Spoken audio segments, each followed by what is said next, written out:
पति ब्रह्मचारी। अगला अध्याय। रात का सन्नाटा था। हवाओं में एक अजीब सी बेचैनी थी। सूरज मंदिर की सीढ़ियों पर बैठा आसमान की ओर देख रहा था। उसका मन उथल-पुथल में था, जैसे भीतर कोई तूफान उमड़ रहा हो। दिल कह रहा था, अब और मत छुपा, ईशा को सब बता दे, सच सामने आने दे। पर हालात ऐसे थे कि सूरज चाहकर भी ईशा से कुछ कह नहीं पा रहा था। उसके शब्द गले में अटक जाते, आंखों में लाचारी भर आती। वह जानता था कि जो सच वह कहेगा, वो शायद ईशा की पूरी दुनिया बदल देगा। उसी वक्त ईशा धीरे धीरे वहां पहुंचती है। उसकी आंखों में सवाल थे और दिल में उम्मीद।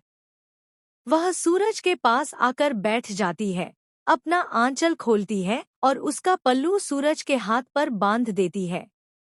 उसकी आवाज में दर्द था लेकिन मजबूती भी। सूरज, तुम मेरे सीधे सवाल का सीधा साधा जवाब क्यों नहीं देते? सूरज उसकी आंखों में देखता है। वहां भरोसा भी था और थोड़ा डर भी।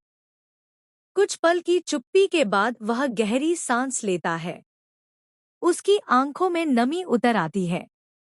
ईशा, वह धीरे से कहता है, मैंने बहुत कोशिश की थी तुमसे सब छुपाने की, पर अब शायद वक्त आ गया है कि तुम सब जानो। वो गलती मेरी नहीं थी, लेकिन मैं उस गुनाह में शामिल था। मजबूर था मैं। ईशा का चेहरा उतर जाता है। वह कुछ कह नहीं पाती। सूरज अपने अतीत की सारी बातें उंडेल देता है। गुलाब सिंह की चालें, उसके परिवार पर कर्ज, और वह सौदा जिसने उसकी आत्मा को तोड़ दिया था। ईशा सब सुनती है, उसकी आंखों से आंसू बहते हैं, लेकिन उसके दिल में अब भी एक उम्मीद है कि सूरज में कहीं न कहीं अच्छाई बाकी है। अब सवाल यह था, क्या वह अपनी माँ तक सही समय पर पहुँच पाएगी? या गुलाब सिंह के रचे इस षड्यंत्र का अंत उसकी माँ की जिंदगी बन जाएगा? अगले दिन कहानी एक नए मोड़ पर पहुंचती है। एक तरफ ईशा मंदिर में बैठी भगवान के सामने सिर झुकाकर रो रही है। उसकी हर सांस में एक ही प्रार्थना है, भगवान, चाहे कुछ भी हो जाए, बस मुझे मेरी माँ तक पहुंचा दो। दूसरी ओर उसी समय सूरज भी उसी मंदिर के दूसरे कोने में बैठा भगवान से मिन्नत कर रहा है। हे भगवान, यह मेरे बाबूजी के लिए आखिरी काम है।